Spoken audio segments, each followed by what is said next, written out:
This is Jenny, and she's a bit of a special rescue.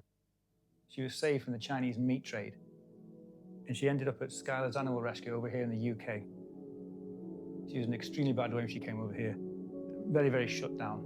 So very quickly, Skylors recognised that the rescue centre wasn't a great place for her to rehabilitate, so they quickly found her a really good foster home. A nice, quiet place is what she needed to rehabilitate. But after a good few weeks, she hasn't really progressed. She found a level she was comfortable with and just stayed there, which is literally sitting in one spot in the lounge. Now, I don't actually think she was shut down. I just think, sadly enough, she was really chuffed with where she was, because where she came from was so bad that she's now thinking, I'll take this. I'll live in this lounge in this one spot. This is better than I could ever hope for, which is kind of good for her, but heartbreaking in reality. So they tried their best, but she was happy staying at the level she was staying at. So we thought we could chuck her in with this lot, just to see if it brings out her curiosity, try to break the ice and just get her progressing a little bit, really, because she can't really be rehomed the way she was. She just wouldn't have done anything. She would have probably gone to a new home and just sat in a corner of their house as well. So I brought her home this morning, and she was very, very scared. She straight into the garden and then hid under a bush and stayed there for about 45 minutes. Sort of snuck around the edges a little bit, and you can see her head poking out now and again, but just wanted to stay away. Daisy and Nala, they tried to get her out, but she had no interest at all.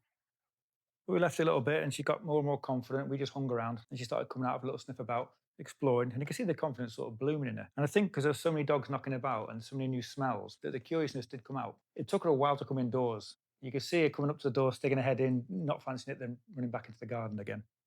But again, after several attempts, she sort of came in. I was able to shut the door and keep her in. And it just grew from there, really. A little pudding. I know. I let her hang around with the dogs inside the house and she followed them around. She sort of clung to me a little bit and started following me around quite a lot. That was okay.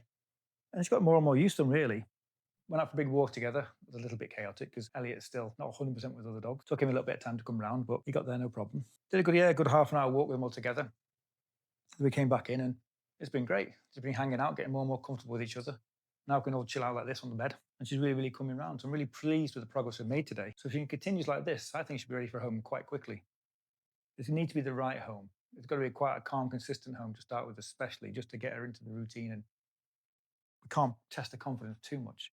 Ideally, she goes with the dog because although she's not clinging to these dogs like she is to me, she is following them around. They are bringing out her curious side of her.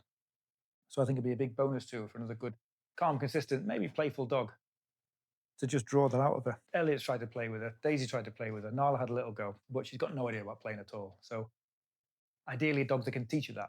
Maybe a slightly older, confident dog who's willing to play, just not at a crazy level, a level that she's comfortable with, and then they can slowly build her up. And I think she'll get there quite quick. She walks really well on lead, really comfortable walking around. So all the potential's there. She just had such a dreadful start that she needs that calm, consistent, continuous progression to get up to the level where she can be just a really happy, content dog wherever she goes. I'm going to keep her with me for a bit and keep putting her through little tests and keep progressing her. And I think she's going to take a lot in her stride because she's got that potential. So we'll see how little Jen gets on.